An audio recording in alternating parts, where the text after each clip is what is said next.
I'm Megan Crawford, 28, and I never thought being disinvited from my own sister's wedding would lead to the best revenge possible. When Rachel showed me her official uninvitation over brunch, her diamond engagement ring glinting as she explained I'd be too distracting for her picture-perfect Paris wedding, I was devastated. 2 months later, as I stood in front of the Eiffel Tower in a gown that outshined her wedding dress, watching my impromptu photoshoot reach 4 million views while her wedding photos gathered dust online, I finally understood what sweet karmic justice felt like. Before I dive into this wild family drama, I'd love to know where you're watching from today. Drop your city in the comments so I can see how far this story has traveled. If you've ever dealt with toxic family members who got exactly what they deserved, hit that like button and subscribe to join our community of survivors who turned their pain into power. Now let me take you back to where it all began. Growing up in Westport, Connecticut, Rachel and I shared a bedroom with flowery wallpaper and bunk beds until I was 12. From the outside, we probably looked like a picture-perfect middle-class family. My father Howard worked as an insurance executive while my mother Deborah taught piano lessons from our living room. We had family dinners, summer vacations at Cape Cod, and all the trappings of suburban normalcy. But beneath that polished veneer, a different dynamic was brewing. Rachel, for years my senior at 32 now, was always the golden child. From her perfect grades to her immaculate appearance, she was everything my parents wanted in a daughter. I was the creative one, the dreamer who preferred photography and art to the structured achievements Rachel excelled at. "Why can't you be more like your sister?" became the soundtrack of my childhood, though never said directly. It came in subtle forms. The extra praise for Rachel's A+ while my artwork barely received acknowledgement. The way Mom spent hours helping Rachel prepare for debate club while telling me to just figure it out when I needed help with a photography project. The competition started early. When I was 6, I won a school art contest and couldn't wait to show my parents the blue ribbon. When we got home, Rachel suddenly produced a perfect score on a math test she'd been hiding for days. The timing wasn't coincidental. My blue ribbon was quickly relegated to my bedroom drawer while her math test earned a spot on the refrigerator for weeks. In 4th grade, I landed the lead in the school play. The night before the performance, Rachel came down with a mysterious illness that required both parents' attention. My grandmother took me to my performance instead, with no photos to commemorate the occasion. Miraculously, Rachel recovered the next morning when her spotlight risk had passed. High school intensified the dynamic. When I made the yearbook committee as a photographer, Rachel, then a senior, convinced the faculty advisor to let her redesign the entire yearbook layout, effectively becoming my boss. My photo credits somehow disappeared from the final publication. Despite all this, I kept trying. Every birthday, every Christmas, I'd put extra thought into Rachel's gifts, hoping this would be the time she'd see me as an ally rather than competition. For her college graduation, I spent 3 months savings on a custom photo album capturing her journey from childhood to graduate. She flipped through it quickly, said cute, and never mentioned it again. I later found it in her donation pile when she moved apartments. When Rachel met Maxwell Thompson at a charity gala 3 years ago, I genuinely felt happy for her. Maxwell came from old money, worked as an investment banker, and had the kind of pedigree that impressed our status-conscious parents. More importantly, Rachel seemed truly happy with him. For once, her perfect smile reached her eyes. "He's different, Meg," she told me over coffee shortly after they started dating. "He actually sees me for who I am." I wondered if she realized the irony in her statement, how she'd never extended that same courtesy to me. When Maxwell proposed with a 3.5-carat diamond ring after 18 months of dating, Rachel called me first, before even telling our parents. "You have to be my maid of honor," she gushed. "No one knows me like you do." Those words filled me with a dangerous emotion, hope. Maybe, just maybe, this wedding would be the event that finally brought us together as sisters, not competitors. Maybe Rachel's newfound happiness would allow her to be generous in spirit. Maybe the decades of rivalry were finally behind us.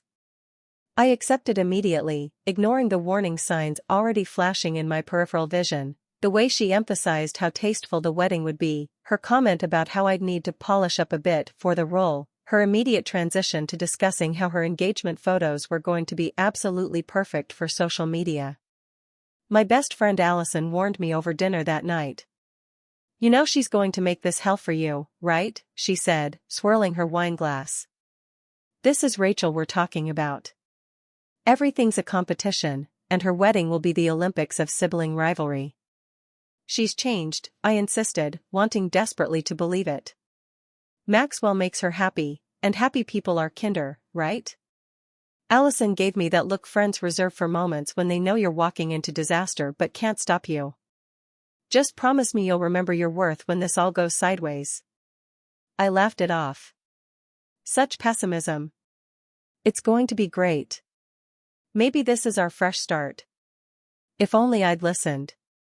If only I'd recognized that being invited into Rachel's spotlight wasn't the honor I thought it was. It was just setting the stage for her most dramatic act of exclusion yet. The first wedding planning meeting set the tone for what was to come. Rachel had booked a private room at an exclusive restaurant in Manhattan, complete with champagne and a professional wedding planner named Vivian who spoke with a hint of a French accent and referred to her laptop as her Bible of bridal dreams. "We've decided to change locations," Rachel announced once we were all seated. Our mother gasped in delight. "The country club wasn't good enough?" I asked, confused since she'd been talking about the Connecticut lakeside venue for months. Rachel's smile tightened slightly. "Maxwell and I think a destination wedding would be more special. We're thinking Paris." "Spring in Paris. Can you imagine anything more romantic?" Our mother clapped her hands in delight while our father winced slightly, no doubt mentally calculating costs. But before he could speak, Rachel added, "And don't worry about a thing, Daddy. Maxwell's parents are insisting on covering everything. They want their only son to have the wedding of his dreams." The Thompson fortune was about to create a wedding that would have made Marie Antoinette blush at the extravagance. And I was about to learn just how little space there would be for me in Rachel's perfect Parisian fantasy. The shift from Connecticut to Paris was just the first of many changes that transformed Rachel's wedding from a family celebration into what felt increasingly like a fashion magazine photo shoot with an astronomical budget. The initially quoted $75,000 wedding ballooned to over $200,000 as Maxwell's parents, Henry and Elizabeth Thompson, spared no expense for their only child. Our monthly planning meetings became exercises in extravagance. Vivian, now revealed as one of Paris's most exclusive wedding planners, would unveil each new element with theatrical flourish. "We've secured the rooftop venue overlooking the Seine," she announced at one meeting, displaying renderings on her iPad. "The sunset timing will create that golden hour light that photographs like absolute magic." Every decision seemed to be made through the lens of how it would look on Instagram. Rachel created a private Pinterest board titled Thompson Crawford Wedding Aesthetic that grew to over 50 sections, from champagne tower lighting options to bridal party posture guidelines. It was during the third planning meeting that I first met Cassandra Mitchell, a willowy blonde who floated into the restaurant 20 minutes late, air-kissing Rachel like they were long-lost sisters. "Sorry I'm late, darling," she purred. The yacht club meeting ran over. Rachel beamed. "Everyone, this is Cassie.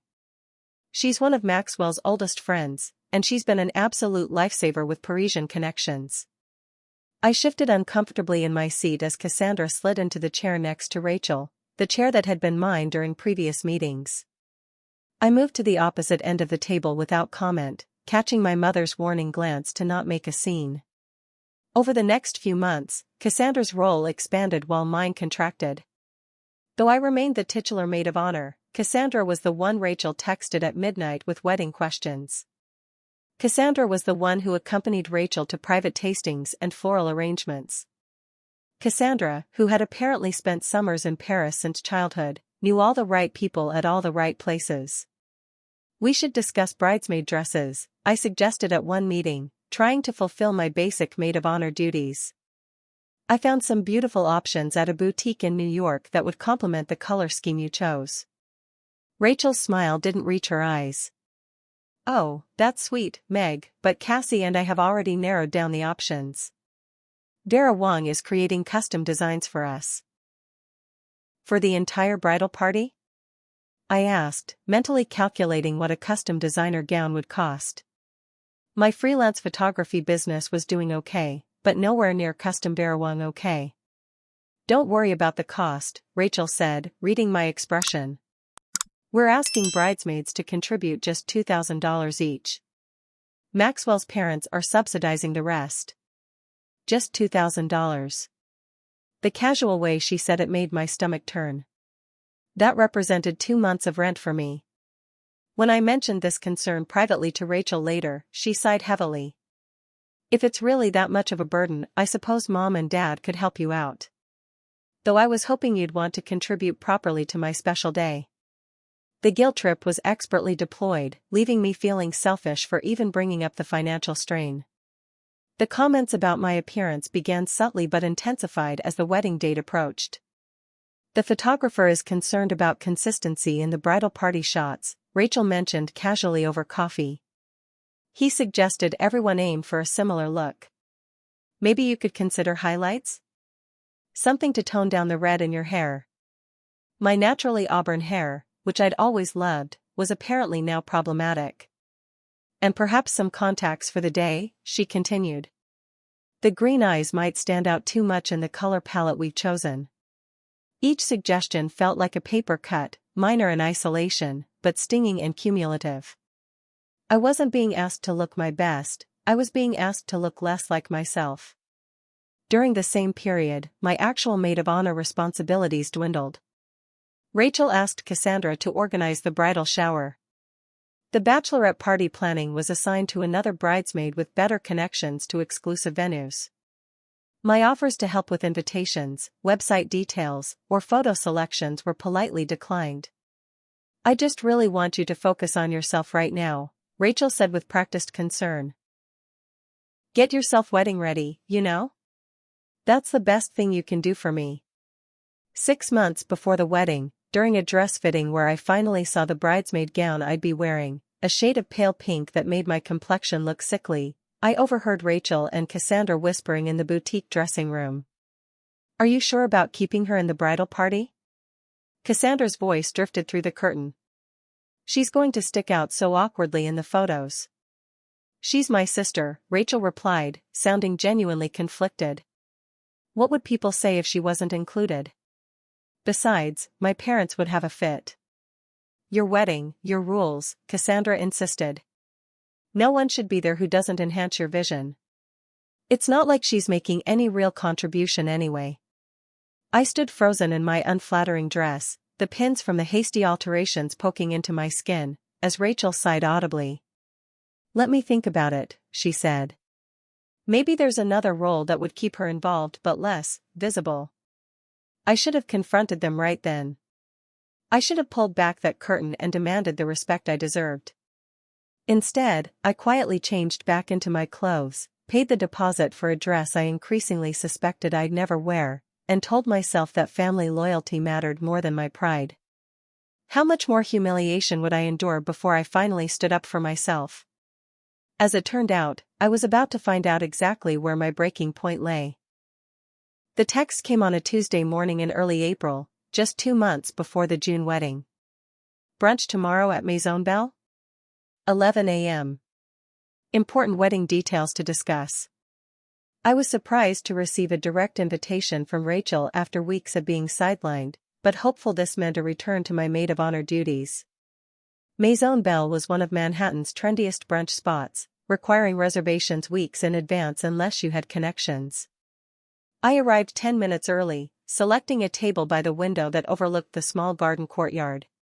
Rachel was typically punctual to a fault, considering tardiness a personal failing, so when 11:10 rolled around with no sign of her, I began to worry. At 11:17, Rachel swept in with Cassandra in tow, both carrying shopping bags from luxury boutiques. Rachel was wearing oversized sunglasses despite the cloudy day, and Cassandra was mid-laugh at something apparently hilarious. Sorry we're late, Rachel said, not sounding sorry at all as she air-kissed my cheek. We had the most amazing private shopping experience at Bergdorf's. The bridal consultant opened early just for us. That sounds fun, I replied, trying to ignore the deliberate exclusion from what should have been a maid of honor activity. I've been looking at photo ideas for the rehearsal dinner like you asked. Rachel and Cassandra exchanged a quick glance as they settled into their seats. A waiter immediately appeared with 2 mimosas for the usual ladies, suggesting this was far from their first visit to Maison Belle together. About the rehearsal dinner, Rachel began after taking a sip of her drink. There have been some changes to the plans. The guest list had to be trimmed a bit. Oh? Is the Paris venue smaller than expected? I asked, still naively thinking this was just another logistical discussion. Rachel removed her sunglasses and folded her hands on the table. Her 3-carat engagement ring caught the light, momentarily blinding me. It seemed symbolic somehow. Megan, she said, using my full name in that tone that immediately transported me back to childhood admonishments. Maxwell and I have been doing a lot of thinking about the overall wedding aesthetic and experience. This isn't just a family gathering anymore. With his parents' connections, we'll have guests from fashion magazines, potential business partners, even a minor European royal attending. I nodded slowly, not yet comprehending where this was heading. Cassandra watched me with an expression that mixed pity with poorly concealed satisfaction. The thing is, Rachel continued, we've decided to go with a more cohesive bridal party. The photographer and wedding planner both agree that visual harmony is crucial for a wedding of this caliber. Visual harmony, I repeated. What exactly does that mean? Instead of answering directly, Rachel reached into her designer handbag and pulled out a cream-colored envelope with my name written in elegant calligraphy. She slid it across the table toward me. This explains everything better than I could, she said. We still want you at the wedding, of course. Just in a different capacity. With increasingly unsteady hands, I opened the envelope. Inside was a letter on thick, expensive paper with a gold-embossed border. Dear Megan***. After careful consideration regarding the aesthetic direction of our celebration, we have decided to reconfigure the bridal party for our upcoming nuptials. While your initial inclusion was based on traditional family expectations, we believe your contribution would be better suited in a less formal capacity**. We value your understanding that wedding decisions must ultimately reflect the bride and groom's vision. Your unconventional appearance, while uniquely your own, presents challenges for the visual cohesion we are striving to achieve in our photography and videography**. To ease any financial burden this change may cause, please accept the enclosed compensation for any expenses incurred. We look forward to celebrating with you as an honored guest rather than a bridal party member**. Warmest regards**. Rachel and Maxwell**. Tucked behind the letter was a check for $500, as if my humiliation could be quantified and paid off. I looked up from the letter, struggling to find words. You're uninviting me from being your maid of honor because of how I look. Don't be so dramatic, Rachel said with a dismissive wave. You're still invited to the wedding. We're just being realistic about what works best for the overall aesthetic. The red hair and green eyes, I said flatly. They're distracting from your perfect vision. Among other things, Cassandra interjected. When Rachel shot her a warning glance, she shrugged. What? We're being honest here, right? The height difference throws off the symmetry in group photos, and the bridesmaid dress would need significant alterations to work with your figure. Cassie, Rachel admonished, but her tone lacked conviction. So who's the new maid of honor? I asked, already knowing the answer. Rachel had the decency to look slightly uncomfortable. Cassandra has very generously agreed to step in. She has experience coordinating high-profile events, and she already knows all our vendors in Paris. I sat in stunned silence, the restaurant's ambient chatter suddenly deafening in my ears. Around us, well-dressed patrons enjoyed their overpriced avocado toast and egg white omelets, completely unaware of the family demolition happening at our table. And Mom and Dad? I finally managed. What do they think about this decision? Rachel shifted in her seat. They understand that this is my day and my choice. Mom suggested that you could do a reading during the ceremony instead. Something brief, preferably. The pain of my parents' betrayal hit even harder than Rachel's rejection. They had obviously known about this before me, had discussed it with Rachel, and had chosen not to warn me or stand up for me. I see, I said quietly, tears threatening despite my determination not to cry in front of Cassandra's smug face. I carefully refolded the letter and tucked it into my purse, leaving the check on the table. Well, I wouldn't want to distract from your perfect day. You're leaving the check? Rachel asked, genuinely surprised. I don't want to be paid off for being excluded from my own sister's wedding party because I'm not pretty enough or polished enough or connected enough. I stood up, my chair scraping loudly against the floor. Some things can't be fixed with money, Rachel. You're overreacting, Rachel hissed, glancing around at nearby tables. People are staring. Let them, I said, gathering my coat and bag. At least I'm not pretending to be something I'm not. As I walked out of Maison Belle, my phone buzzed with a text from my mother. Rachel just called. Please don't make this difficult for her. It's her special day and we need to support her choices. Family comes first. Family comes first. The irony was almost laughable if it wasn't so painful. Apparently, family meant Rachel, while I was merely an aesthetic inconvenience to be managed. Later that evening, my father called. I let it go to voicemail, then listened to his awkward message. Hey kiddo, heard there was some adjustment to the wedding plans. Your mother and I think it's best if everyone keeps the peace. These society weddings have their own rules, you know? Maybe we can get dinner next week to talk about it. Society weddings have their own rules. In other words, my appearance-based exclusion was perfectly acceptable because rich people said so. The family I had tried so hard to please for 28 years had unanimously decided I wasn't worth defending. That night, alone in my apartment, I finally allowed myself to cry, not delicate tears but ugly, body-shaking sobs that left me exhausted and hollow. When the tears finally stopped, I looked at my reflection in the bathroom mirror, red hair, green eyes, freckles, curves that didn't match the willowy bridesmaid aesthetic Rachel preferred. For the first time, I didn't see these features as flaws. I saw them as evidence that I was never meant to fade into Rachel's background. It was time to stop trying. The day after the brunch from hell, I called in sick to my freelance photography gig and remained curled in bed until late afternoon. My phone buzzed periodically with messages I couldn't bring myself to read. When someone knocked at my apartment door around 4, I ignored it until I heard Allison's voice calling through the mail slot. I know you're in there, Megan. I brought emergency ice cream and tequila. Open up or I'm using the spare key. I shuffled to the door in my pajamas, hair unbrushed, eyes swollen from crying. Allison took one look at me and wrapped me in a hug without saying a word. I take it you've heard, I mumbled into her shoulder. Your mom called me, she said, guiding me back to the couch. She's worried about you. Worried I'll ruin Rachel's perfect wedding by making a scene, I clarified bitterly. Allison didn't contradict me as she unpacked a pint of Rocky Road and 2 spoons. Want to tell me what happened? I recounted the brunch disaster in excruciating detail while Allison's expression cycled through disbelief, anger, and outrage. She uninvited you for being too distracting? What the actual hell does that mean? She demanded when I finished. It means my red hair and green eyes don't match her wedding aesthetic, I said flatly.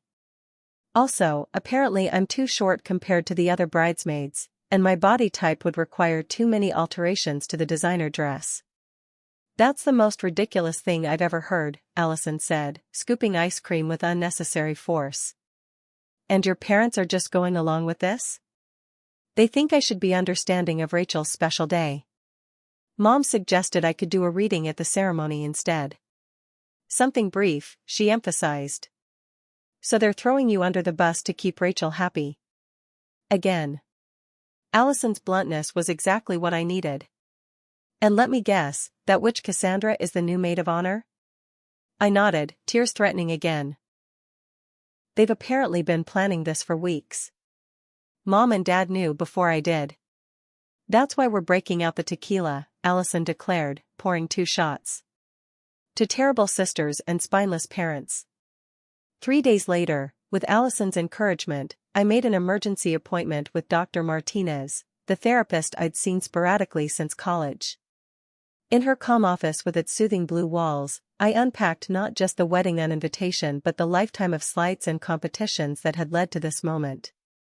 "It sounds like you've spent most of your life trying to earn love and validation from people who see you as competition rather than family," Dr. Martinez observed. "What would it look like to stop trying to win their approval?" "I don't know," I admitted. "I've been doing it for so long, I'm not sure who I am without that struggle." "That's what we need to explore," she said gently. "Who is Megan when she's not living in Rachel's shadow?" Over the next week, my phone became a battlefield. My mother called daily with increasingly desperate attempts to bring me in line. "Rachel says you haven't RSVP'd to the wedding yet," she said during one call. "You're still coming, right? It would crush her if you didn't attend." The audacity of suggesting Rachel would be crushed by my absence when she had explicitly uninvited me from the bridal party for aesthetic reasons was breathtaking. But it was also illuminating. The family narrative required my participation as the supportive sister who would swallow any humiliation to maintain appearances. "I'm still deciding," I replied noncommittally. "After being told I'm too unattractive for the bridal party, I'm not feeling particularly celebratory." "She never said unattractive." My mother sounded genuinely scandalized. "Rachel explained to us that she needed a more cohesive look for the photos. It's a very high-profile wedding." "Mom, she literally wrote that my unconventional appearance presents challenges for visual cohesion." "That's not the same as calling you unattractive," my mother insisted. "You're twisting her words because you're hurt." It was useless. In my parents' eyes, Rachel's behavior was always justified, her needs always paramount. The golden child remained golden, even when she was behaving like solid brass. Meanwhile, the family grapevine was actively rewriting history. My cousin Danielle texted me, "Just heard you stepped down from maid of honor duties because of your work schedule. So considerate of you to put Rachel's needs first." Another cousin forwarded Rachel's Instagram post, which included a photo of Cassandra at a bridal salon with the caption, "So grateful my best friend stepped up when my sister couldn't commit to MOH duties. Some people are just meant to be by your side on the big day." #BlessedBride #ParisBound. The narrative manipulation was both impressive and infuriating. Rachel was positioning herself as the abandoned sister rather than the excluding one. And people were buying it. Two cousins, however, saw through the deception. Julia texted, "That post from Rachel is total BS. What actually happened?" After I explained, she responded with appropriate outrage and promised to be in my corner. Her brother Mike sent a similar message of support. As satisfying as their alliance was, it highlighted how isolated I'd become in my own family. Two cousins against the unified front of my parents and sister wasn't much of a resistance movement. Alone in my apartment that weekend, I reread the uninvitation letter, each perfectly composed sentence a masterclass in cruel politeness. The formal language couldn't disguise the essential message, "You are not good enough as you are." It was a message I'd been receiving in various forms since childhood. The difference was that this time, it was explicitly stated rather than implied. And somehow, that brutal clarity was freeing. There was no more room for self-deception, no way to pretend that if I just tried harder, loved more generously, gave more freely, I might finally earn the acceptance I'd been seeking. My phone pinged with a text from Rachel, "Mom says you haven't booked your flight to Paris yet. Please don't be difficult about this. You're still welcome as a guest." I stared at those words, "You're still welcome," and something inside me finally broke. Or perhaps it finally healed. I wasn't welcome. I was tolerated, and only if I agreed to play the role assigned to me, the supportive sister who would smile through her humiliation. Standing in my kitchen, phone in hand, I made a decision. I wouldn't be responding to Rachel's text. I wouldn't be engaging in any more circular conversations with my parents. I wouldn't be defending myself against false narratives or begging for inclusion.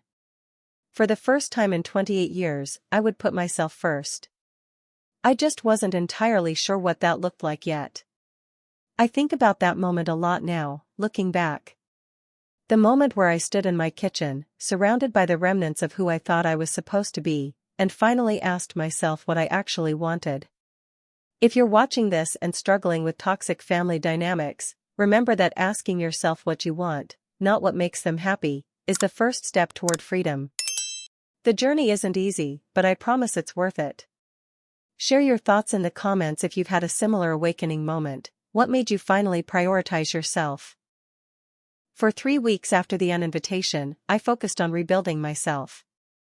I took Dr. Martinez's advice and created a Reclaim My Joy plan focused on healing rather than revenge.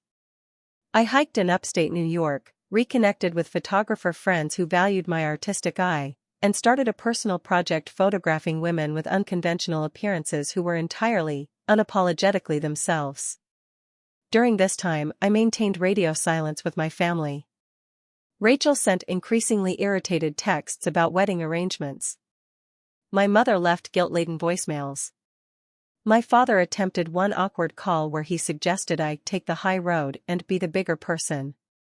I let them all go unanswered, creating space to hear my own thoughts for once. It was during a Friday night dinner with Allison that the Paris idea first surfaced. We were halfway through our second bottle of wine when Allison asked, "So what are you going to do about the actual wedding weekend? Hide in your apartment eating ice cream?" "I haven't decided," I admitted. "Part of me wants to just book a spa weekend somewhere and pretend the whole thing isn't happening." "You already have the time off from work, right?" Allison swirled her wine thoughtfully. "Yes. And?" I hesitated before confessing, "I actually already have a plane ticket to Paris." Allison's eyebrows shot up. "You do?" "Rachel insisted all bridesmaids book specific flights months ago so we'd all arrive together. It's non-refundable." The irony wasn't lost on either of us. "I've been meaning to cancel it, but I keep putting it off." "Don't cancel it," Allison said suddenly, leaning forward with the intensity she usually reserved for her legal cases. "Use it." "What do you mean?" "Go to Paris. The same weekend as the wedding." "Just not to the wedding." I laughed nervously. "That seems weirdly masochistic. Why would I want to be in the same city while everyone's celebrating without me?" "Because Paris doesn't belong to Rachel," Allison said firmly. "It's one of the most beautiful cities in the world, and you're a photographer who's never been there. Why should you miss that opportunity because your sister's a nightmare?" The idea took root in my mind, simultaneously terrifying and exhilarating. Go to Paris anyway? It seemed both defiant and healing. "I'd be all alone in a foreign city while my entire family is at this wedding," I pointed out. "You wouldn't necessarily be alone," Allison countered. "Don't you have photographer contacts everywhere? Isn't that how your industry works?" She was right.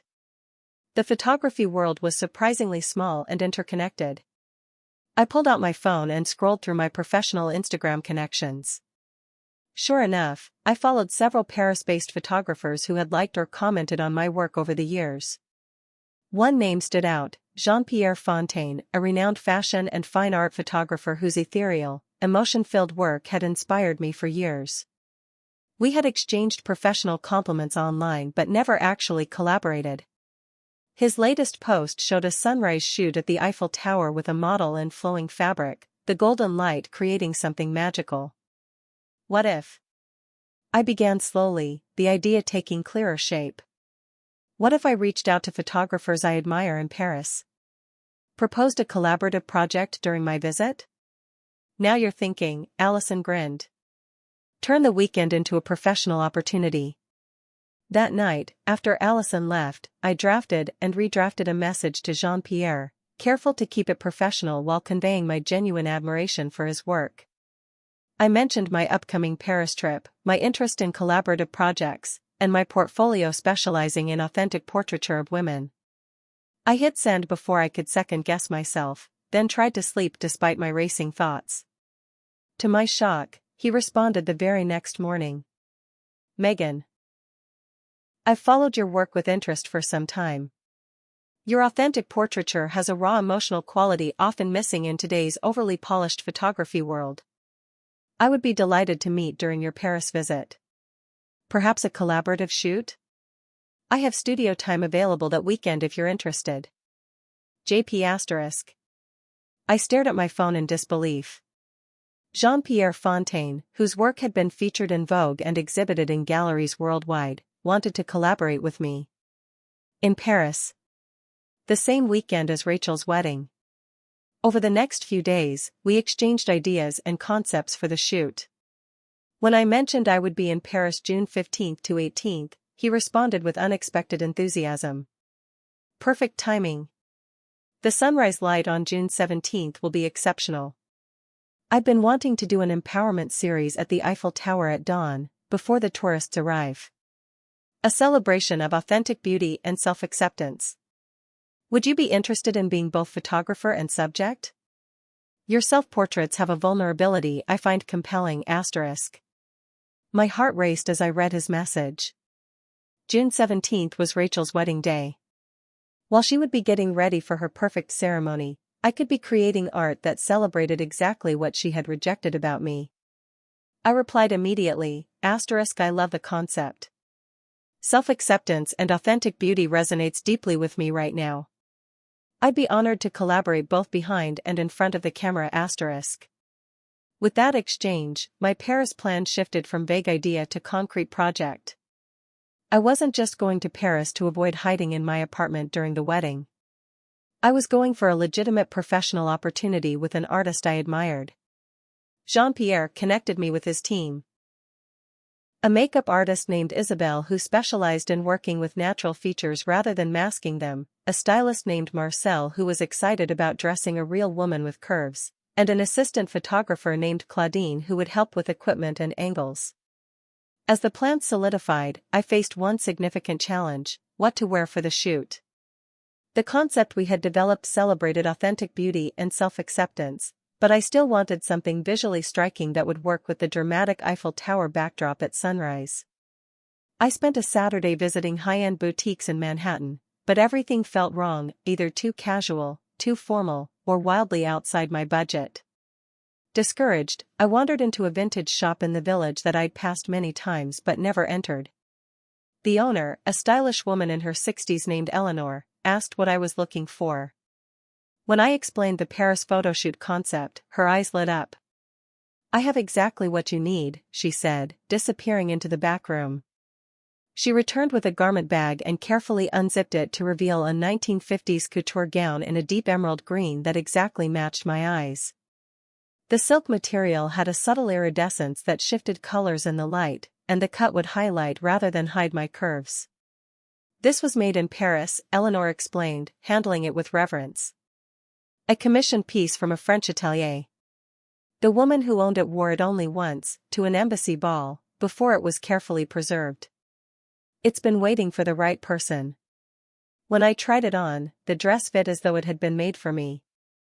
The color made my red hair look like fire and my skin glow. How much? I asked nervously, certain it would be thousands. Eleanor named a price that, while still a splurge, was a fraction of what Rachel's bridesmaids were paying for their custom dresses. It belongs with you, she said simply. Some garments just know their rightful owner. That evening, I emailed photos of the dress to Jean-Pierre. His response was immediate and enthusiastic, perfection. The color against the morning light will be magnificent. This is exactly the statement of selfhood our shoot needs, As May turned to June, my excitement about the Paris project overshadowed my anxiety about the wedding. I hadn't responded to any wedding-related communications, maintaining my boundary of silence despite escalating pressure. My mother had resorted to having family friends call me with concerns about your state of mind. My father sent an email with the subject line, being reasonable, that I deleted without reading. Rachel's final attempt at contact came a week before the wedding, a formal text message stating that if I wished to attend as a guest, I needed to confirm immediately so they could finalize seating arrangements. Otherwise, she wrote, we'll assume you've chosen not to celebrate with us. I didn't respond. In truth, I had chosen something far more meaningful: to celebrate myself. The day before my flight, I packed carefully: my camera equipment, minimal practical clothing, and the emerald dress, which Eleanor had helped me wrap specially to prevent wrinkles. I wrote out detailed shot lists and concepts for the photoshoot, reviewed Jean-Pierre's notes on lighting at dawn by the Eiffel Tower, and confirmed arrangements with his team.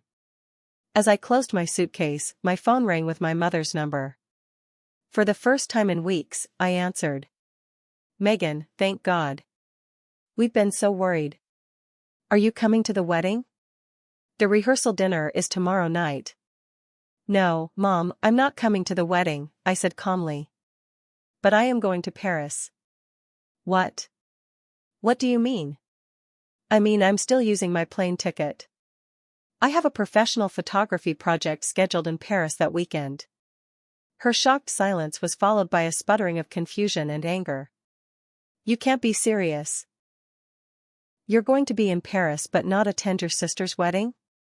Do you have any idea how that will look?" "I'm not concerned with how it looks," I replied truthfully. "For once, I'm doing what feels right for me, not what maintains appearances for everyone else." "This is unbelievably selfish," she said, her voice hardening. "Your sister will be devastated." "My sister uninvited me from her bridal party because my appearance would be too distracting in her photos. I think she'll manage without me."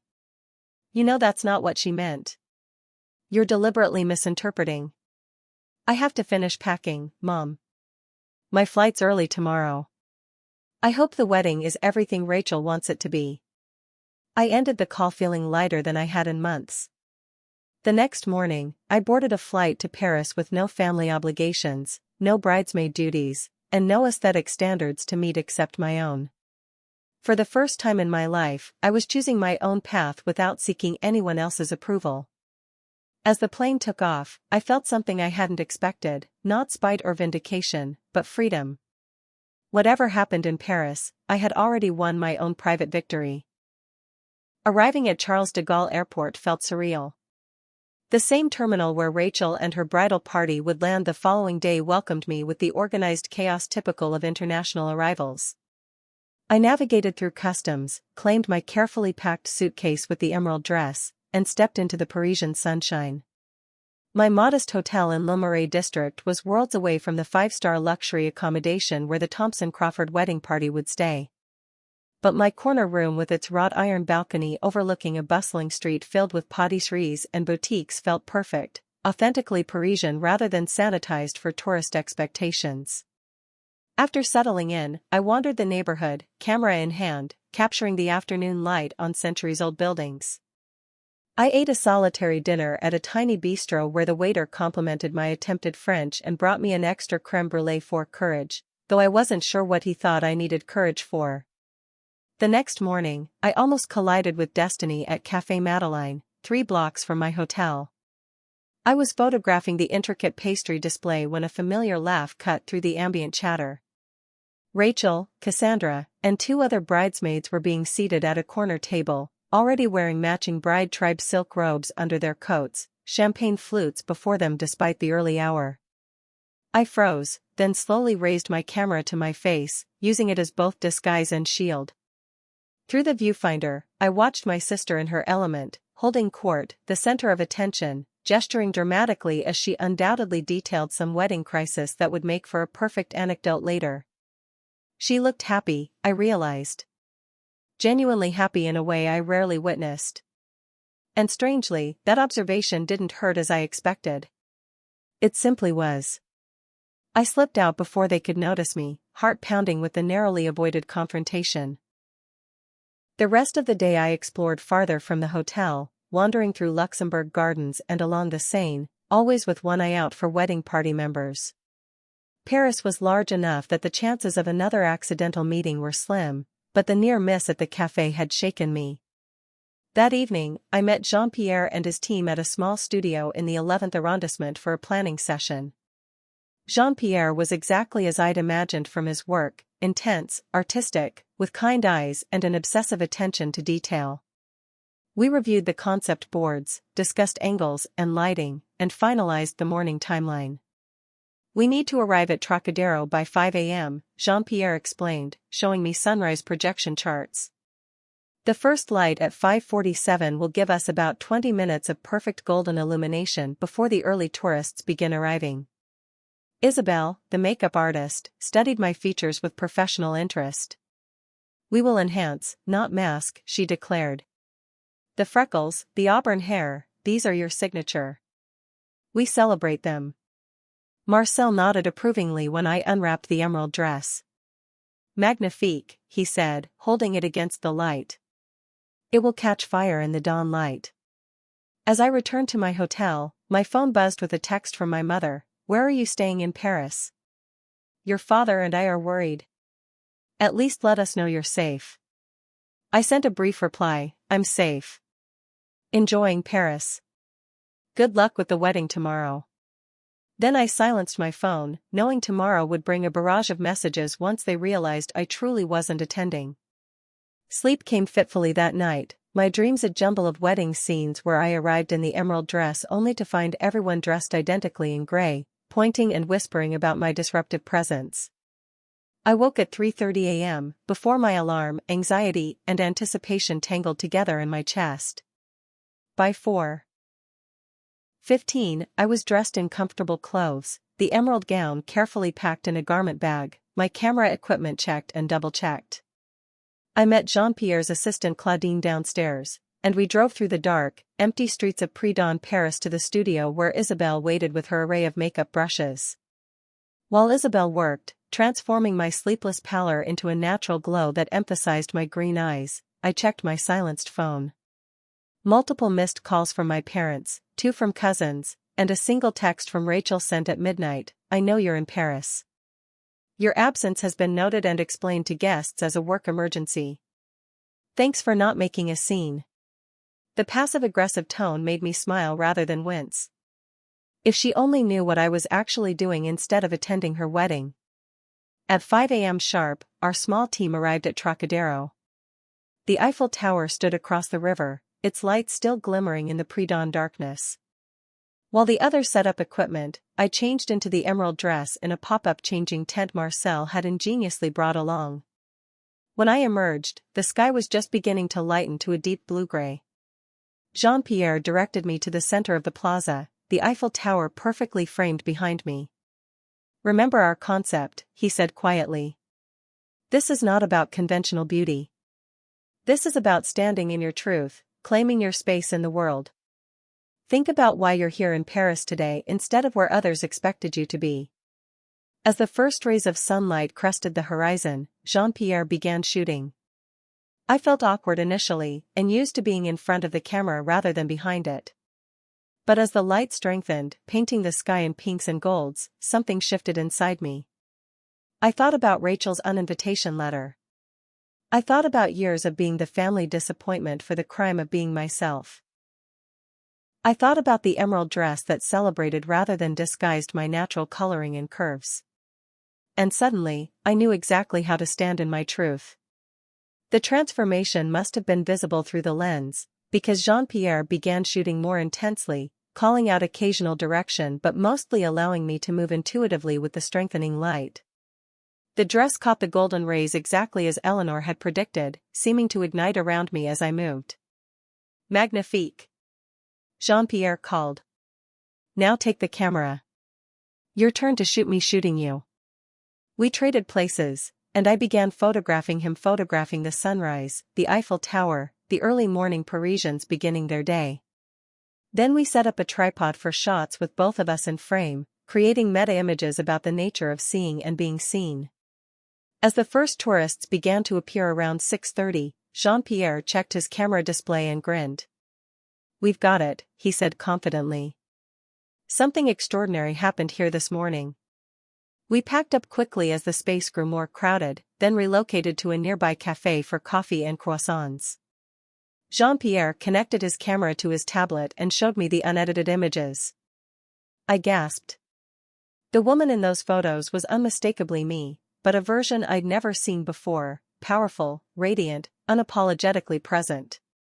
The emerald dress glowed against the pink gold dawn sky, the Eiffel Tower a perfect backdrop to this moment of personal transformation. In some shots, my red hair appeared to be crowned with light, creating an almost otherworldly effect. These are. I struggled to find words. Truth, Jean-Pierre said simply. This is you without the weight of others' expectations. This is freedom. Impulsively, I asked, can I post one? Right now? Jean-Pierre smiled. They are your images too. Post whatever speaks to you. I selected one where I was looking directly at the camera, the sunrise creating a halo effect around me, the Eiffel Tower perfectly positioned in the background. My expression was peaceful but resolute, a woman who knew exactly where she belonged. I posted it to Instagram with a simple caption, standing in my truth. Paris, dawn. #authentic beauty #self-acceptance. Then I turned off my phone, determined to remain present in this perfect Parisian morning rather than watching for notifications. After breakfast, we returned to the studio where Jean-Pierre downloaded the images and began preliminary editing. By noon, he had created a rough portfolio of the best shots, each more stunning than the last. We agreed on a selection for immediate release to our respective social media platforms, with a full editorial to follow. These deserve to be seen, Jean-Pierre insisted. They tell a universal story about rejecting others' limitations and defining beauty on your own terms. At 2 p.m., as Rachel would be preparing for her 4 p.m. ceremony, I finally checked my phone again. My simple sunrise image had already garnered over 50,000 likes and thousands of comments, many from women sharing their own stories of being made to feel too much or not enough. Jean-Pierre's post of a different image from our shoot was similarly exploding across platforms. By 4 p.m., the exact moment Rachel would be walking down the aisle, my notifications were coming so rapidly that my phone grew hot in my hand. A fashion magazine editor had messaged asking for an exclusive on the story behind the shoot. A gallery owner wanted to feature the images. And most surprisingly, #Eiffel Empowerment was trending, with people sharing their own stories of choosing authenticity over approval. At 6 p.m., as the wedding reception would be beginning, I received a text from my cousin Julia. Everyone at the wedding is talking about your photos. They're showing up in everyone's feeds. Rachel is livid. These are stunning, BTW. Worth missing the wedding for. By 8 p.m., my original post had reached 1 million views and was still climbing. The fashion magazine had published an online exclusive with my hastily written statement about authenticity and self-acceptance, paired with Jean-Pierre's breathtaking images. The story was being picked up by other outlets, framed as an artistic statement about beauty standards and self-worth. Somewhere across Paris, Rachel was having her first dance at her perfect, aesthetically cohesive wedding. And across the internet, millions of people were connecting with images celebrating exactly what she had rejected, my distracting authenticity. I turned my phone off again and joined Jean-Pierre's team for a celebratory dinner at a small restaurant by the river. As we toasted with local wine and shared plates of exquisite French cuisine, I felt no vindication or spite, only profound gratitude. What had begun as an act of personal healing had somehow touched a collective nerve. To standing in your truth, Jean-Pierre toasted, raising his glass. And to the beauty of being exactly who you are. When I returned to my hotel room after midnight, I turned my phone back on to find the counters had continued climbing in my absence. The original post now showed 4 million views, with numbers rising by the minute. My inbox was flooded with messages from people sharing how the images had moved them. And buried among them was a notification that Maxwell, Rachel's new husband, had liked the post, then quickly unliked it, probably realizing his mistake. That small digital footprint, more than anything, told me the universe had a sense of humor after all. This journey to Paris taught me something I never expected. I thought I was coming here to escape a painful situation, maybe even to prove something to my sister. Instead, I discovered that the most powerful response to rejection isn't revenge but renaissance, the rebirth of your authentic self. If you're watching this and feeling like you don't quite fit someone else's vision, I hope these images remind you that you don't need to. Your distractions might be your greatest gifts. Drop a comment about a time when you chose authenticity over approval. I read every single one and find such strength in our shared stories. I woke the morning after the photoshoot to a completely transformed reality. My phone had died overnight from the constant notifications, and when I plugged it in and rebooted, the flood resumed immediately. The original sunrise photo had reached 10 million views and had been shared by celebrities, influencers, and media outlets worldwide. Hashtag Eiffel Empowerment had become a full-fledged movement, with women posting their own photos celebrating their authentic selves. Jean-Pierre texted, "Turn on your TV. Channel 24. I fumbled for the remote and found a French morning show featuring our photos prominently, with commentators discussing beauty standards and authenticity. My broken French could only catch fragments, but the admiration in their voices transcended language barriers. My inbox contained interview requests from major publications, including the fashion magazine where Rachel had desperately hoped her wedding would be featured. The editor's message was direct: "These images capture something rare and powerful. We want the full story behind them."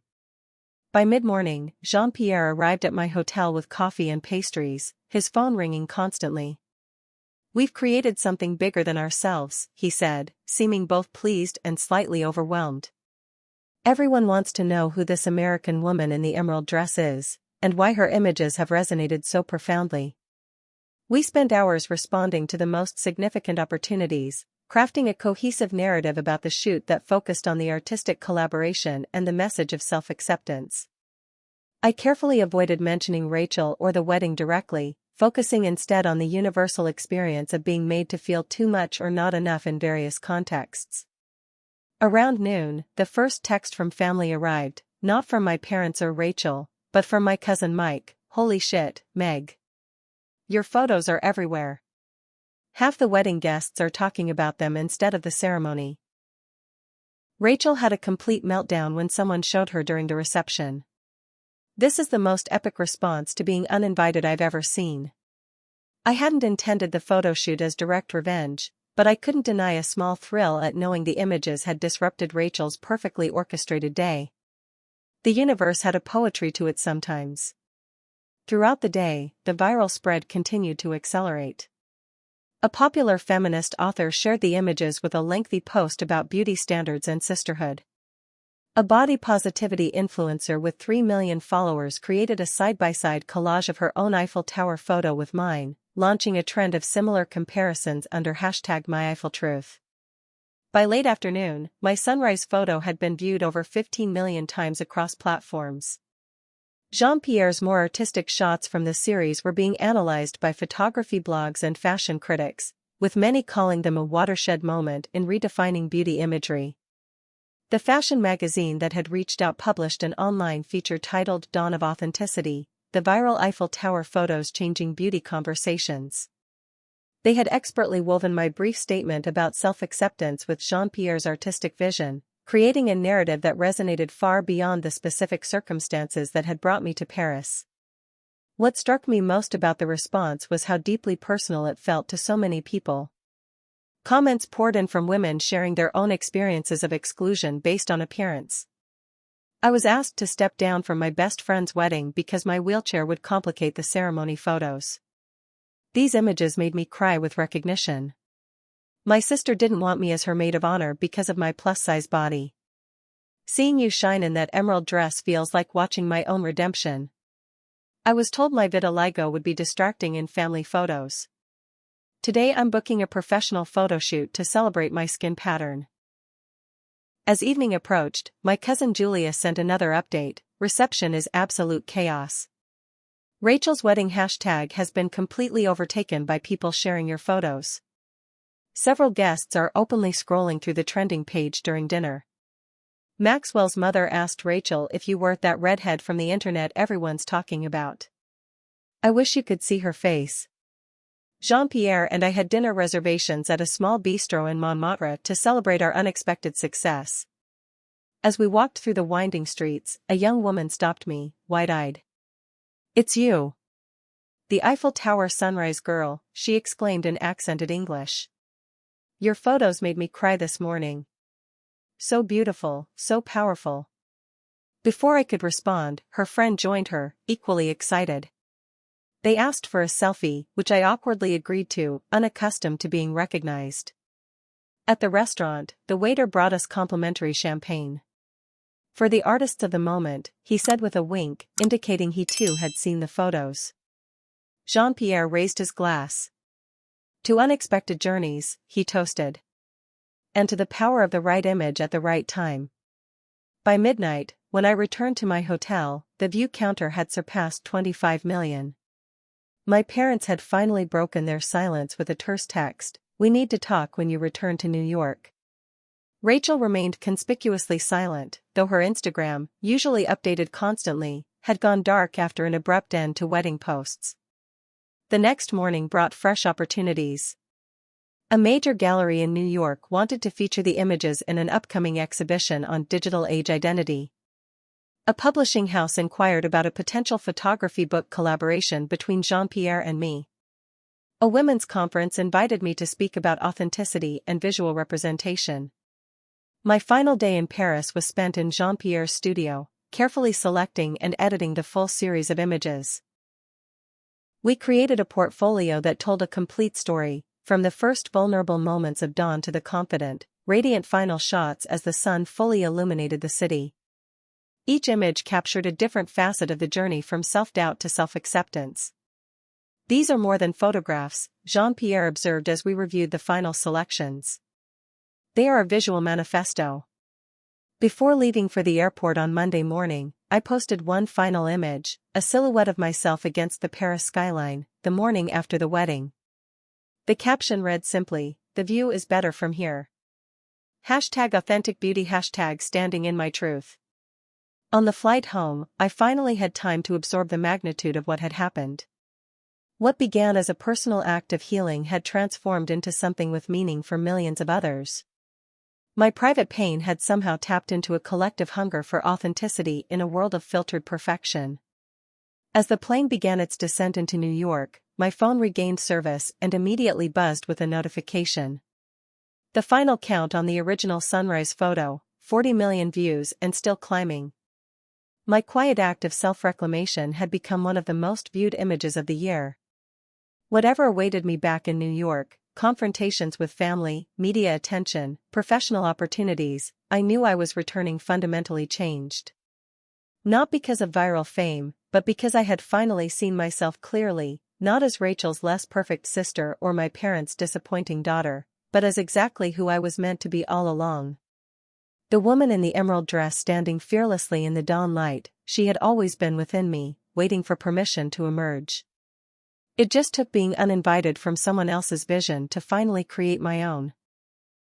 The media frenzy that greeted me upon returning to New York was both exhilarating and overwhelming. My modest apartment building suddenly had paparazzi camping outside, hoping to capture the emerald dress girl in her natural habitat. My freelance photography inquiries quadrupled overnight, with potential clients specifically requesting that authentic style from the Paris photos. Through it all, my phone remained conspicuously silent from the people whose reactions I both dreaded and, in some corner of my heart, anticipated with a complicated mix of emotions, my family. 3 days after my return, as I was preparing for an interview with a major women's magazine, my doorbell rang. I peered through the peephole to see my parents standing awkwardly in the hallway, looking simultaneously angry and deflated. I considered pretending I wasn't home, but maturity won out. I opened the door and stepped back, allowing them to enter without a word. My mother spoke first, her voice tight. "Well, you've certainly made quite a spectacle of yourself." "Hello to you too, Mom," I replied, keeping my tone neutral. "Would you like some coffee?" My father cleared his throat. "Megan, do you have any idea what you've done? The wedding was completely overshadowed by your publicity stunt." "It wasn't a publicity stunt," I said calmly, moving to the kitchen to make coffee anyway. The familiar routine gave me something to do with my hands. It was a professional photoshoot that happened to resonate with people. "Happened to?" My mother's voice rose an octave. "You deliberately posted those photos on Rachel's wedding day. You knew exactly what you were doing."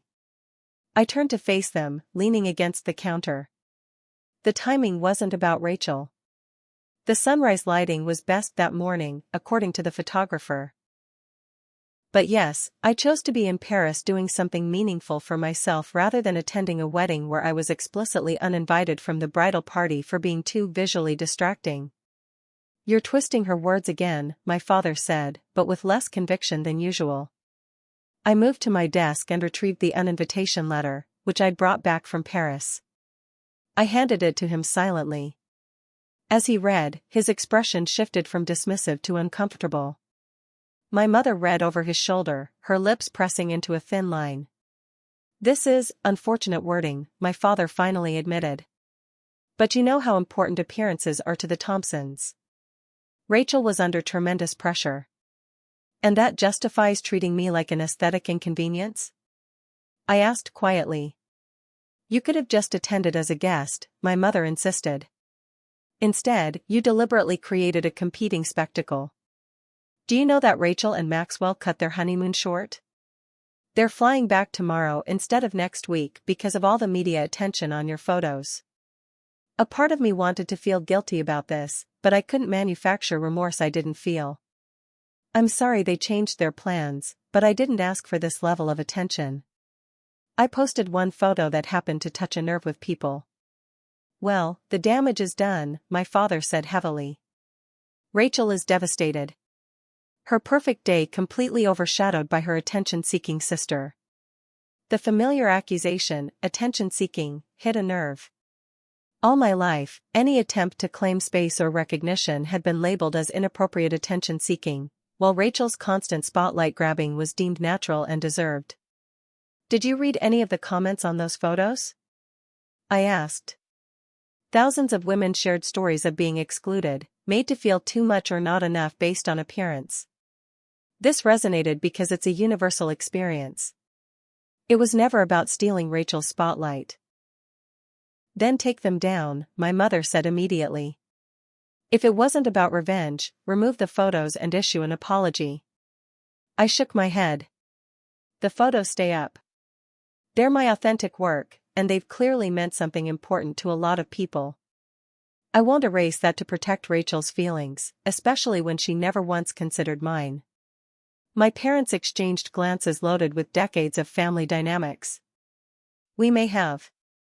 My father began hesitantly, perhaps overlooked certain patterns over the years. My mother shot him a warning look, but he continued. The way Rachel has always needed to be the center of attention. The way we've sometimes enabled that at your expense.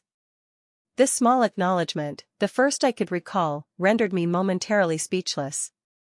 Howard, my mother hissed. No, Deborah, we need to be honest here. My father rubbed his forehead wearily. That letter was cruel, and we should have said something when Rachel showed it to us before sending it. You saw it before she gave it to me? The betrayal felt fresh again. And you said nothing? We tried to get her to soften the language, my mother defended. But you know how she gets when she's set on something. Yes, I do know. And I know how you both always give in to avoid her tantrums. The bitter truth hung in the air between us. Why is her happiness always prioritized over mine? Neither had an answer for that. We sat in uncomfortable silence until my phone rang, Jean-Pierre calling about our gallery exhibition plans. I let it go to voicemail. I have to get ready for an interview, I finally said. But I want to be clear about something. I'm not taking down the photos, I'm not issuing an apology, and I'm not pretending to be less than I am anymore to make Rachel comfortable. Those days are over. My parents left shortly after, my father looking troubled and my mother tight-lipped with disapproval. The conversation hadn't provided the catharsis I might have hoped for, but the small acknowledgement of the family's dysfunctional patterns felt like the first crack in a very thick wall. The next day brought the confrontation I'd been both expecting and dreading, Rachel herself, arriving unannounced at my apartment, eyes red-rimmed from crying or rage or both. How could you? She demanded the moment I opened the door. You ruined everything. I stepped back to let her in, determined to maintain the calm I'd found in Paris. Hello, Rachel. Don't hello me like nothing happened. She paced my small living room like a caged animal, My wedding was supposed to be the highlight of the social season, and all anyone can talk about is my sister's viral photo shoot. The Thompsons' friends were showing your pictures to each other during my reception. I'm sorry that happened, I said, surprised to find I actually meant it. The photos going viral wasn't something I planned or expected. Oh, please. You deliberately orchestrated this whole thing for maximum impact. Wearing that attention-grabbing green dress, timing it for sunrise on my wedding day. You couldn't stand that for once in my life, I was the one everyone was focusing on. The irony of this accusation, coming from someone who had strategically monopolized attention our entire lives, was so profound I almost laughed. Instead, I took a deep breath. Rachel, for 28 years, I have stepped aside, dimmed my light, and made myself smaller to avoid outshining you. I have celebrated your achievements, supported your dreams, and swallowed my hurt when you excluded me. The one time I chose to celebrate myself instead, it resonated with millions of people. That should tell you something. It tells me you're better at manipulation than I gave you credit for, she spat. Do you know what this has done to my relationship with the Thompsons? Elizabeth can barely look at me. Maxwell has been distant since we had to cut the honeymoon short. For the first time, I glimpsed genuine fear beneath Rachel's anger. Her perfect marriage into the perfect family was showing cracks before it had properly begun. Rachel, I said gently, if your relationship with Maxwell and his family is damaged by something completely outside your control, that's not a reflection on you or me. That's about them. Easy for you to say. You're the darling of the internet right now, while I'm the villain in your story. I've never publicly said a word about you or the wedding, I pointed out. Not in any interview, not in any caption. Whatever narrative is being constructed, I haven't contributed to it. This gave her pause. But everyone assumes. She began. People will assume what they want. But I've kept our private business private. Rachel sank onto my couch, suddenly looking exhausted. Why did you have to be in Paris at all? Why couldn't you just stay home and be angry like a normal person? Because I'm done making myself smaller. I'm done being the sister who sacrifices her authenticity to make you comfortable. I chose to do something positive for myself instead of sitting at home nursing resentment. We sat in silence for several minutes, the weight of decades of sisterhood, complicated, competitive, and occasionally cruel, filling the space between us. Finally, Rachel spoke in a smaller voice than I was accustomed to hearing from her. Were you ever going to tell me how much I hurt you? With the letter, I mean. Would you have listened? I asked honestly. She didn't answer directly. Maxwell liked your photos, she admitted reluctantly. He said they captured something genuinely beautiful, unlike the manufactured perfection of our wedding. We had our first fight about it. This surprised me. I'm sorry about the fight, but I'm glad he could recognize authentic beauty. That's the problem, Rachel said quietly. I'm not sure I know what authentic even means anymore. Everything in my life is so curated. It was the most self-aware thing I'd ever heard her say. A small opening, perhaps, to a different kind of relationship. It's never too late to find your authentic self, I offered. That's what the photos were really about, not overshadowing you, but reclaiming myself. Rachel didn't respond to this directly, but as she was leaving, she paused at the door. The dress was a good choice, she said stiffly. The color, it works with your eyes. From Rachel, this qualified as a significant concession. The weeks that followed brought a gradual, awkward reconstruction of family relationships. My father called regularly, making efforts to ask about my photography and exhibitions in a way he never had before. My mother remained more reserved but sent a tentative text after the women's magazine feature was published, a very thoughtful interview. You expressed yourself well. Small steps, but meaningful ones. The most surprising development came a month after the wedding, when I received a private message from Maxwell. I admired your courage to stand in your truth. Rachel is working through some things, but I think your authenticity sparked important questions for her. Thank you for that gift, however unintentionally given. Perhaps the most significant family shift was within myself, recognizing that I could maintain connections with my family while still enforcing boundaries.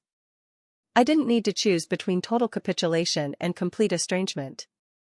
I could define the relationship on new, healthier terms. As the media attention gradually settled into a steady hum rather than a roar, I found myself unexpectedly grateful for Rachel's uninvitation. Without that painful rejection, I might never have found the courage to fully claim my space in the world, or discovered that when I did, millions of others would recognize their own struggles and mine. Sometimes the most valuable family gift comes disguised as rejection.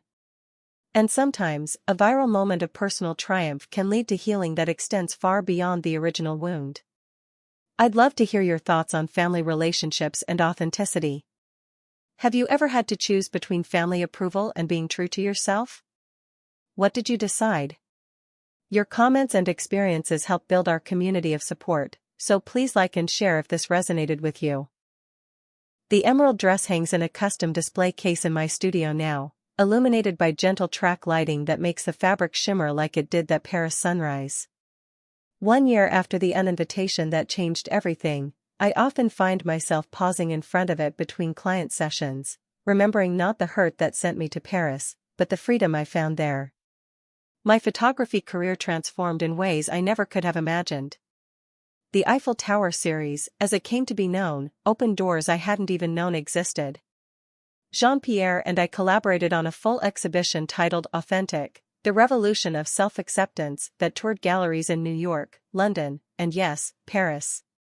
The book deal followed, combining our images with essays from women around the world who had found courage in their own authenticity. Most surprisingly, the viral moment translated into sustainable success. Clients now sought me out specifically for my empowerment photography, capturing people, especially women, in moments of genuine self-celebration. My calendar stayed booked months in advance, and for the first time in my life, I felt financially secure doing work that fulfilled me creatively and emotionally. But perhaps the most meaningful transformations happened in less public spheres. My relationship with Rachel evolved in ways neither of us could have predicted during those tense post-wedding confrontations. The process wasn't linear or easy, and it required something I'd never expected, Rachel's own moment of reckoning. It came 3 months after the wedding, when the Society magazine that had promised to feature their perfect Paris nuptials published instead a surprisingly honest piece about their hasty return from their honeymoon amid the viral storm of the Eiffel Tower photos. The writer had somehow learned about the uninvitation and framed the entire story as a cautionary tale about prioritizing aesthetics over authentic connections. Rachel called me late that night, sobbing in a way I'd never heard before. "Everything's falling apart," she admitted between gasps. "Maxwell and I are fighting constantly. His mother makes these little comments about family loyalty and surface versus substance. I feel like I'm drowning in the consequences of choices I didn't even realize I was making." It was the first time she'd ever spoken to me without her carefully cultivated persona of perfection. The first time she'd shown genuine vulnerability. "I'm sorry you're hurting," I told her, meaning it. "But I think maybe this is an opportunity to figure out who you really are beyond the expectations and appearances." "I don't even know where to start," she confessed. "Therapy helped me," I suggested gently. "Not to fix what was wrong with me, but to recognize what was right about me all along." To my surprise, she actually took this advice. Rachel started seeing Dr. Martinez, my therapist, who tactfully suggested separate sessions would be more productive. According to Rachel, her first breakthrough came when Dr. Martinez asked her to identify one thing she genuinely liked about herself that had nothing to do with appearance or achievement. "I couldn't think of a single thing," Rachel told me over coffee a month into her therapy journey. Isn't that pathetic? 32 years old and I have no idea who I am beyond how I look and what I accomplish. That coffee meeting, awkward, halting, but honest, became a monthly ritual. Sometimes we talked about deep things, other times we just caught up on work and life. The competition that had defined our relationship since childhood gradually eased, not gone entirely but no longer the primary lens through which we viewed each other. By the 6-month mark after the wedding, Rachel had made another significant decision.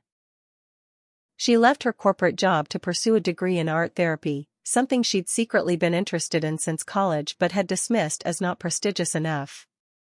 Maxwell, to his credit, supported this change wholeheartedly, telling her it was the first decision she'd made that seemed to come from her authentic self rather than external expectations. Their marriage, initially strained by the wedding aftermath, actually strengthened as they both began prioritizing substance over appearance. They downsized from their massive Manhattan apartment to a charming Brooklyn brownstone, and Rachel started wearing her naturally curly hair instead of straightening it daily, a small change that somehow symbolized larger internal shifts. My parents' evolution was more complicated. My father made genuine efforts to repair our relationship, calling regularly and showing interest in my work. He attended my gallery opening without my mother, standing proudly next to the Eiffel Tower photos and introducing himself to strangers as Megan's dad. "I've been thinking a lot about what you said," he admitted that night over dinner. "About making yourself smaller to accommodate Rachel's need for attention. I think your mother and I bear responsibility for creating that dynamic." "You did," I agreed, not to punish him but because acknowledging the truth felt important for both of us. "I'm trying to do better," he said simply. "I'm an old dog learning new tricks, but I'm trying." My mother took longer to come around. Her identity had been so wrapped up in managing family appearances that my public rejection of that value system felt like a personal attack. But even she gradually softened, especially as she saw Rachel's positive transformation. 6 months ago, my parents joined Rachel, Maxwell, and me for dinner at a restaurant where the hostess recognized me from the viral photos and excitedly seated us at her best table. Instead of being embarrassed by this public acknowledgement of my mini-fame, my mother actually seemed proud. Small steps, but meaningful ones. The uninvitation letter still sits framed in my studio, not as a reminder of hurt but as a milestone marking the moment I chose myself. Sometimes clients notice it and ask about its significance. I've found that sharing the story, the real story, not the sanitized version, creates an immediate bond of understanding. We've all experienced rejection for being too much or not enough of whatever someone else wanted us to be. Last month brought the most unexpected development yet. Rachel asked if I would photograph her for her new art therapy practice's website. "I want authentic photos," she specified. "No perfect poses or fake smiles. Just me, as I really am, doing work that actually matters." We did the shoot in a small studio space bathed in natural light. As I looked through my viewfinder at my sister, her natural curls framing her face, her expression focused as she arranged art supplies, I saw her clearly, perhaps for the first time.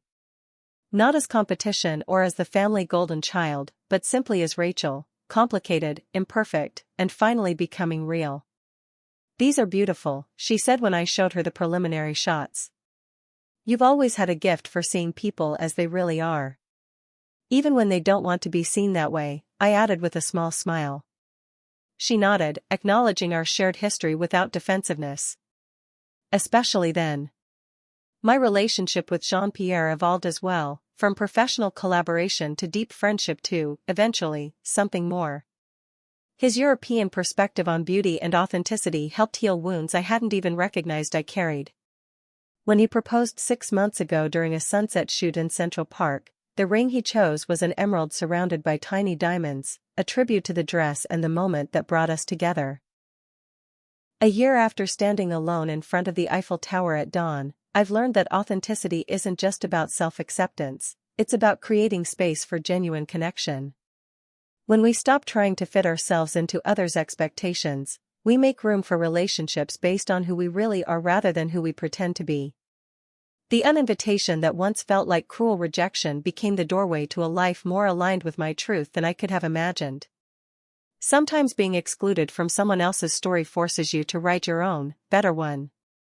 I often think about that moment when Jean-Pierre first showed me the images from our shoot, the woman in the emerald dress standing fearlessly in her truth as the sun rose behind her.